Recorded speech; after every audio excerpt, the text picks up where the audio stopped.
Então, bom dia.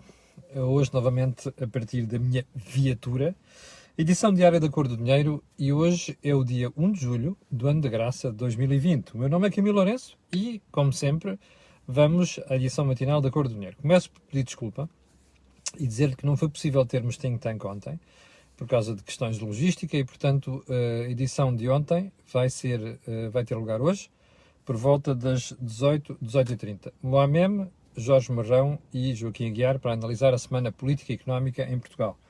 Bom, como já percebi que está tudo bem com som, vamos então à edição de hoje, que continua a girar muito à volta da TAP, mas já lá vamos. Período de ordem do dia. Os reembolsos de IRS estão, neste momento, 23% abaixo do que se passava em 2019. Bom, para aquela malta que andou nas últimas semanas, inclusive o Falinhas Mansas número 2, também conhecido por Mendonça Mendes, também conhecido por Secretário de Estado dos Impostos, que andaram a desmentir que havia atrasos e coisas do género, a resposta está aqui. Os números são números. Números são factos e números não enganam. Isto é como a prova do algodão. Portanto, estão 23% abaixo do ano passado, por alguma razão há.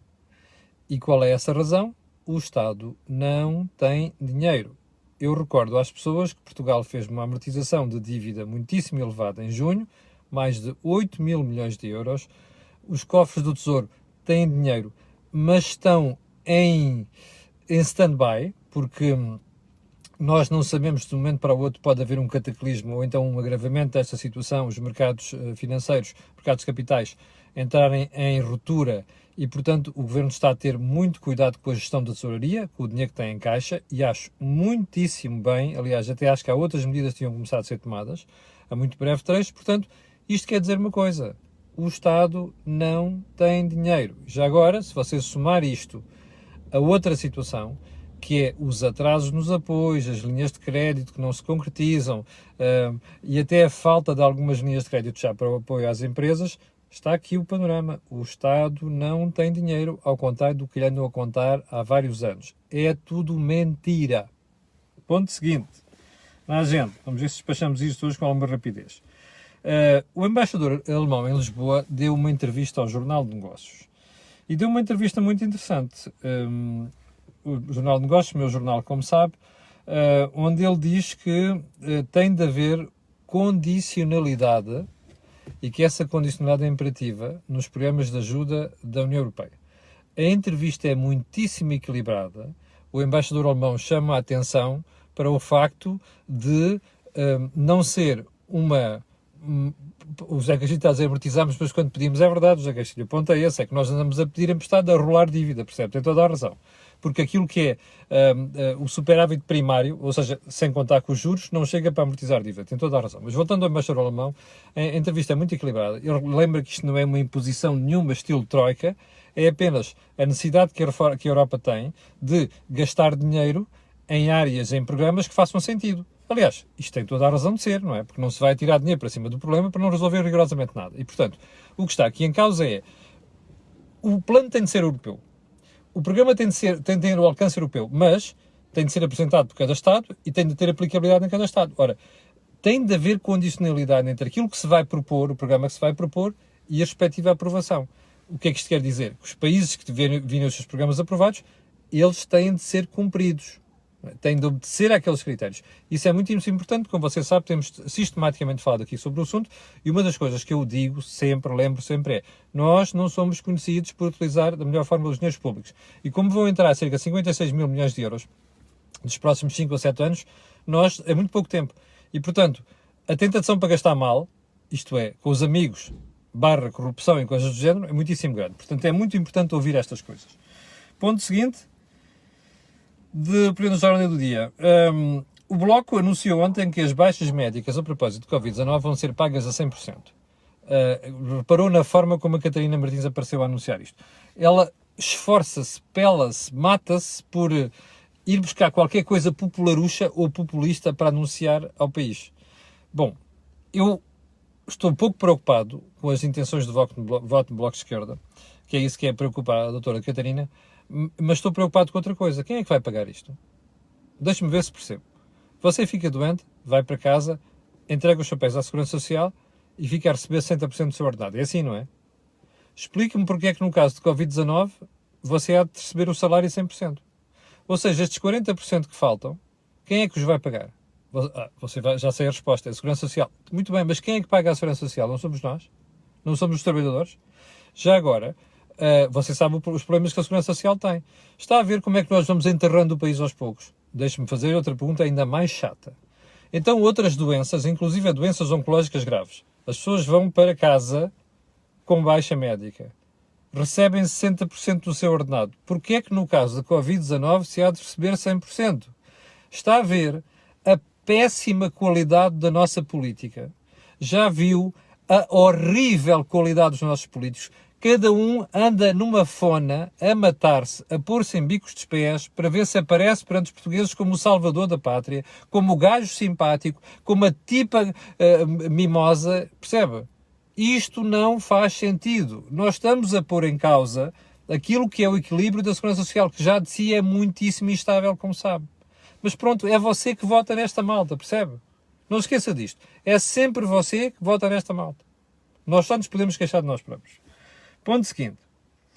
Eu estou impressionado. Ainda ontem vi uma cena da polícia tentar dispersar um grupo de pessoas que eram mais de 10 pessoas. Eu compreendo a polícia está a cumprir ordens. O que eu não consigo perceber é assim. Então nós estamos tão preocupados com as festas dos jovens, com os ajuntamentos, com não sei quantos. No sexta-feira à noite estava a jantar e alguém via-se a mim e disse: olha, o restaurante, vamos ter que fechar isto às 11 que a polícia já passou e disse que vai intervir.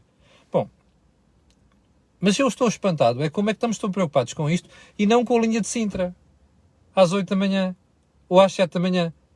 Percebe? Bom, deixe-me fazer esta pergunta. O ministro Pedro Nuno Santos anda de comboio? O ministro Pedro Nuno Santos, antes de demitar aqueles números de medianas, não sei o quê, já experimentou ir à linha de Sintra andar às 7h30 da manhã? O ministro já experimentou andar na linha amarela e na linha azul do metro cedinho para perceber o que é um problema e as razões que podem estar por trás dos surtos? Valia a pena. É que me dá a sensação, primeiro, que os ministros não usam transportes públicos. Em segundo lugar, que há muita gente que comenta e faz declarações fantásticas nas TVs e o Diabo 4 também não põe os pés nos transportes públicos. Dava jeito de olharem para isto. Experimentarem isto. Pelo menos uma vez na vida. Último ponto. Último ponto nada. Vamos então para a agenda de hoje. TAP continua na ordem do dia. Ontem você ouviu, está a ver o que é aquilo de, estão dois tipos assim, com um tabuleiro de xadrez. Percebe? E estão ali a olhar um para o outro. E a ver, bem, deixa-me lá ver se convence este gajo que eu estou a fazer bluff, está a ver? De um lado estão os privados, do outro lado está o Pedro Nuno Santos e não sei o quê, e de repente um arranca e o outro arranca também, está a perceber? Ontem foi a vez do Estado. Passaram vergonhosamente para a imprensa a mensagem de que já estava decidida a nacionalização. Não está. Ainda bem, porque isto mostra que estão ali a ver quem é que pisca primeiro o olho, percebe? Bom, então vamos lá. Pedro Nuno Santos ontem no Parlamento, a desmentir a informação que anda a circular e de que há uma cláusula secreta naquele acordo que o Estado fez, António Costa fez, mais o Diogo Lacerda Machado, mais o Ministro das Finanças, mais o Pedro Nuno Santos, em 2016, de reversão da privatização. Eram 50%, passaram 45% nas mãos dos privados. Os outros 5% passaram para o Estado. Nesse acordo ficou feita uma cláusula dificilmente sustentável para o contribuinte, que é, se o Estado for lá nacionalizar, os privados têm de ser indenizados. Bom, isto era uma cláusula secreta? Era. Eu ontem fui investigar bem o assunto e descobri que isto não foi divulgado até o Tribunal de Contas ter olhado para isto. E isto é que é vergonhoso para nós, a imprensa. Porque o Tribunal de Contas referenciou isto e a imprensa não reparou. Portanto, meia-culpa também minha. O que é que isto mostra? Que essa cláusula, que de facto era uma cláusula que nós não conhecíamos, passou a estar à luz do dia. Bom, o ministro vem dizer ontem, não é secreta, o Tribunal de Contas falou nisso. Pois é, o problema foi que antes do Tribunal de Contas falar, ela era secreta. Porque não era conhecida, o Governo não nos divulgou isso quando fez o acordo de reversão. Agora, isto tudo interessa pouco. É secreta, é meio secreta, é nada secreta, é do conhecimento de todos, o rei que o parte, isso interessa nada. O que é que interessa aqui no meio disto tudo? E isto é que é espantoso. Como é que às vezes em nós da imprensa e os comentadeiros não percebem isto que é, em vez de sentarem no essencial, que é assim, vai mesmo pagar o Estado? É que tem que pagar. Está lá no acordo. Percebe? Perdão, no Estado não. Quem é que paga? O contribuinte. O contribuinte. Percebe? Isto é que é grave. E isto é que eu não vejo, percebe? Aliás, está ali alguém a perguntar ao Pedro Marques. É verdade, Pedro Nuno Santos, Pedro Marques andaram todos envolvidos nestas coisas. Pedro Marques agora está em Bruxelas, também está tudo caladinho. Já alguém foi ouvir o Pedro Marques? Não. Bom, está a ver o problema. Não me interessa se é secreta. Interessa é se eu, contribuinte, vou pagar aquela marmelada. E tudo indica que vou. Porque há uma coisa que eu sei. Se o Estado fizer uma nacionalização da empresa a contragosto dos acionistas privados, vai levar com os Estados em tribunal. Como já levou com aqueles mexicanos, na questão da reversão dos transportes públicos de Lisboa e do Porto. Percebe? Portanto, este é que é o problema. Está o país distraído com é secreta, não é secreta, o que interessa é que o contribuinte vai pagar se o Estado for contra a vontade dos privados. Bom, o Estado quer mesmo nacionalizar, já expliquei aqui que não. E já agora, o ponto fundamental é este. Diga-me uma coisa, você que está desse lado. Você já viu o Estado explicar-lhe, ou melhor, o Ministro Pedro Nuno Santos, o Primeiro-Ministro e até o novo Ministro das Finanças explicarem o que é que custará nacionalizar a TAP? Vamos lá ver. Dívida da TAP. A injeção que vai ter que ser feita até 1,2 mil milhões de euros. Indenização aos privados. Explique-me lá onde é que o Estado, onde é que o contribuinte sai beneficiado com isto. Eu não consigo perceber, aliás, nem consigo perceber como é que o Sr. Presidente da República, ontem, vem com aquele ar angelical que ele normalmente coloca, dizer deixar cair a TAP não é opção. Então, eu gostava que o Sr. Presidente da República me explicasse qual é a opção. Ele aí não se mete, diz já isto é com o Governo, não sei quantos, o Governo tem que arranjar uma solução e tal. Mas vale a pena interrogar o Sr. Presidente da República. A expressão é esta, interrogar, dizer assim ao Sr. Presidente da República, desculpe lá, o senhor já foi dirigente partidário. Explique-me o que é que o senhor faria neste caso. Quando o senhor diz que não é opção, qual é a opção então? E já agora, o Sr. Presidente da República vai pagar do seu bolso a outra opção? Valia a pena... Eu uma vez fiz esta pergunta, quando ouvi o Dr. Mário Soares dizer que o Estado devia... Portugal devia reestruturar a dívida. Então pague o Dr. Mário Soares do seu bolso, disse eu nessa altura. Aqui é a mesma coisa. Se o Sr. Presidente da República acha que não deve, não é opção deixar, não ajudar a TAP, então ajude o Sr. Presidente da República. Vale a pena perguntar estas coisas, não é? Porque o ponto fundamental é este. Já agora, mais umas perguntas sobre isto. Quem é que nomeou Diogo Lacerda Machado, mais uma outra pessoa, em representação do Estado, para estar a controlar o que é que se passava na TAP? Fui eu. Foi António Costa, que eu saiba. Ora, onde é que anda Diogo Lacerda Machado neste momento? E onde é que anda a segunda pessoa que foi contratada para estar lá, em representação do Estado? Não fizeram nada este tempo todo. Não se aperceberam do problema. Eu recordo que Diogo Lacerda Machado, quando foi para lá, na altura da reversão, estava entusiasmadíssimo com o plano dos privados. Esta informação foi-me passada já várias vezes, eu já a confirmei. Diogo Lacerda Machado estava entusiasmadíssimo com aquilo, achava que ia ser uma coisa fantástica, que ia correr muito bem, que a TAP ia ter lucros, percebe que é outra coisa inacreditável. É que parece que há uma parte da malta do PS e do Governo que acreditou que a TAP ia ter lucros e o Estado ia buscar dividendos lá. Bom, esqueceram só uma coisa, é que quando há lucros, tudo fantástico. Quando há prejuízos, é um sarilho. E neste caso concreto, quem paga é o contribuinte, que é exatamente aquilo que está a suceder aqui. Agora, mais um ponto a juntar a este sobre a história da TAP e da solução e não sei das quantas. Ontem à noite, ontem ao final da tarde, já se tinha percebido, aliás, inclusive a malta que correu a anunciar a nacionalização, já tinha percebido que isto tinha sido bluff, jogada de bluff, piscar de olhos, a ver quem é que pisca primeiro e não sei das quantas. Não é? Porque, entretanto, foi, eu sou muito bom, e o diabo 4, eu vou às fuças e não sei o quê, e depois ninguém foi às fuças de ninguém. Bem, mas ainda bem que não foram, porque eu estou muito pouco preocupado com os excessos de testosterona da malta do Governo, porque depois não são eles que vão pagar, somos nós, percebe? E, portanto, ainda bem que já não correram a anunciar a nacionalização. Aliás, vou-lhe repetir aqui, o Estado não tem interesse nenhum em nacionalizar a TAP. Por isso é que não a nacionalizou até agora. E sabe porquê? Ao contrário do que anda para a Catarina, uma maluqueira desgraçada, a propor. Porque o Primeiro-Ministro já percebeu, e o Ministro das Finanças já perceberam, e o Pedro Nuno Santos já percebeu que não é parvo nenhum, já percebeu que nós não conseguimos pagar aquela marmelada agora, percebe? E que não vamos conseguir pagar isto no futuro. Porque se lhe fizerem um plano a dizer assim, olha, o Estado vai meter agora 1.200 milhões e dizer o que é que vai acontecer com a TAP nos próximos 5 anos, isto é uma desgraça para o erário público, está a perceber? Bem, agora não com a história de, bom, se o Neeleman sair, o David Neeleman, como sabem, é o maior acionista daquela brincadeira, de conjuntos privados, o Estado não se nacionaliza. O estilo, olha, eu quero-te fora daqui. Eu tenho aqui uma carta, um as-trunfo, que é nacionalizar. Mas se tu saíres, eu não nacionalizo. Então a pergunta seguinte é, então mas quem é que vai para lá? Vai a Lufthansa? A Lufthansa está em péssima situação. Aliás, a TAP ainda mais teve um azar brutal, porque a Lufthansa precisa de 9 mil milhões de euros. Diga-me uma coisa, você acha que Bruxelas vai autorizar que a Lufthansa, que foi buscar dinheiro público, vá comprar outras empresas? Não pode, segundo as regras de concorrência da União Europeia. Não pode. Portanto, até nisto a TAP se tramou. Agora veja qual é a solução que estão a cozinhar. Humberto Pedrosa compra a participação do Neeleman. Como? Vamos lá então fazer contas, ok?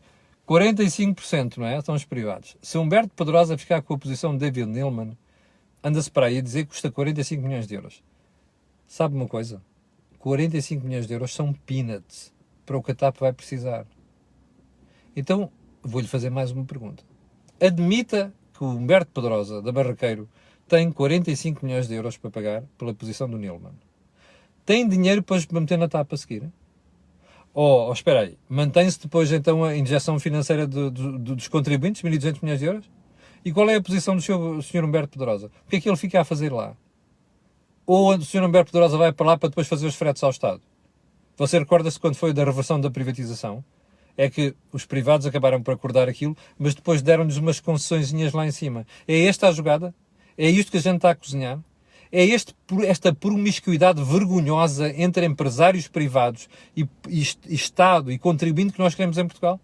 Já pensou o fraco nível da nossa democracia e também da nossa democracia económica? Já percebeu isto? Pronto. É isto que está em causa. Percebe? O problema é este. Bom, eu já sei o que é que vem a seguir. Ontem estava a falar, começou sobre isto. O Camilo há sempre os chineses. Nossa Senhora, já não me chega de chineses em Portugal. Isto não tem nada de xenofobia. Eu não quero ver toda a economia portuguesa nas mãos chinesas. Percebe? Eu prefiro ter isto espalhado por vários investidores. Eu não gosto de discriminar capital. Porque nós não temos. Mas, pelo amor de Deus, já chega. Nós temos a REN, tem os chineses, a EDP tem chineses, Banca tem chineses. Querem pôr na TAP também chineses. Daqui a pouco, isto é o quê? Uma colónia chinesa? É este o problema. Já agora, mais uma pergunta sobre a TAP. Não passa pela cabeça de ninguém fazer uma pergunta muito simples. Com o dinheiro que se vai meter lá, não era melhor encontrar outras soluções? Eu não vejo ministro discutir isto. Não vejo deputados discutir isto. Não vejo, inclusive, comentadeiros e outros analistas analisar estas questões. É pena. Bom, já vamos com 8h21, para aí, exatamente. Não, 8h18. Bom, vamos voltar a um assunto de ontem. Fernando Medina e as críticas muito duras que fez à saúde. Houve ontem há pessoas que perguntaram assim, então, mas você acha que o Fernando Medina não tem razão? Eu acho que ele tem razão. É óbvio, na crítica às autoridades de saúde. Mas a questão não é esta. O Fernando Medina é um ministro sem pasta deste governo. O Fernando Medina funciona muitas vezes como freteiro de António Costa. O Fernando Medina prepara muitas vezes o terreno, é das pessoas que lança coisas para o ar, que é para ver como é que...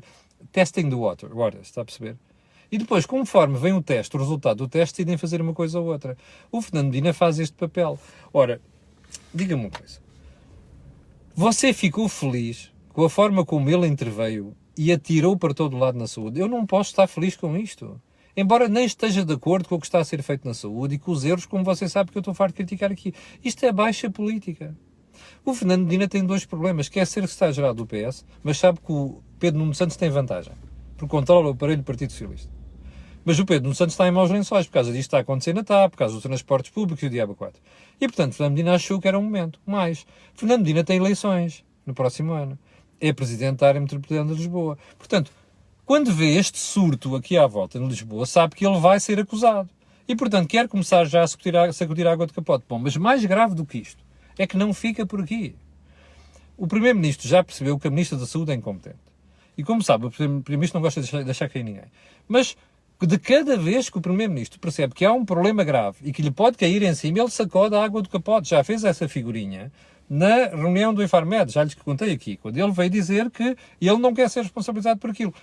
Onde é que está o ponto aqui? Fernando Medina está a preparar os patins para a senhora Ministra da Saúde e antes dela há de ir uma série de gente na área da saúde. Inclusive aqui os responsáveis da região de Lisboa e Val do Tejo. Isto é uma forma vergonhosa de fazer política, percebe? E o ponto é este. Eu, sinceramente, acho inacreditável como é que o Fernando Medina até agora não pensou ele próprio bater com a porta e ir embora. Porque ele é o líder disto tudo, não é? Desta zona. Portanto, valia a pena o Fernando Medina pensar assim, olhar-se para o espelho e dizer assim, bem, se calhar sou eu que tenho que vir embora. Mas é claro que o político nunca tem, nomeadamente aquele calibre, nunca tem a hombridade nem a humildade de pensar nestas coisas. Bem, o ponto da situação sobre o corredor aéreo Reino Unido-Portugal. Ontem houve uma pessoa do Algarve que me disse que nas autoridades do turismo da região está-se a comentar que afinal parece que o Reino Unido vai colocar Portugal no corredor aéreo. Não sei se é verdade. E que me confidenciou que havia aqui muita pressão, inclusive dos operadores turísticos do Reino Unido, para fazer isto. Eu não sei se é verdade. Seja lá qual for a razão, se isto se concretizar, olha, é uma excelente notícia. Porque as pessoas que estão a mandar bocas sobre o turismo e os ingleses, não sei das coisas, não têm noção nenhuma do que isto representa para as nossas contas, percebe? Não têm noção nenhuma. Não têm noção nenhuma do que significa para o emprego e significa para o PIB. O último ponto de hoje. Ontem ficámos a saber, eu não sabia disto, houve um espectador que me fez chegar esta informação, parece que foi manchete do Jornal Notícias. A função pública aceita aumentar a percentagem de pessoas que ficam em teletrabalho, que é o que o Governo quer, mas que quer mais dinheiro de salários e quer mexer nas carreiras. Deixa-me ver se eu percebi. Então o teletrabalho vai implicar inclusive menos despesa por parte das pessoas. Despesa pessoal. E a malta quer mais dinheiro, é isso? Já agora, subir nas carreiras é contrapartida, mas porquê? Subir nas carreiras não devia ser uma questão de avaliação dos funcionários? Já percebeu como é que funciona a administração pública portuguesa? É assim, depois dizem, algumas pessoas maldosas vêm para aqui dizer que eu odeio a função pública. Não odeio nada. Até porque tenho uma parte dos familiares aqui. Agora, que isto é uma estupidez, percebes? Não tem ponta para onde pegar, não é? Isto é exigência de sindicato que só é sacar. Esquecem-se que isto é pago com impostos. E para impostos de todos nós. O ponto é este. Bom, chegámos ao final do programa de hoje com 6.500 pessoas em direto. Eu quero agradecer a sua paciência. Quero pedir a estas pessoas, aquelas que vão ver aquilo que peço sempre, que é colocarem um gosto de fazer partilhas nas redes sociais, já sabe porquê. Aquilo que não houve aqui, não houve mais lado nenhum. E assim como não houve isto, também não houve coisas como o Think Tank, que vai ser entre as 18 e as 18h30. Obrigado pela sua paciência, até logo, e para nós da edição matinal, até amanhã às 8h.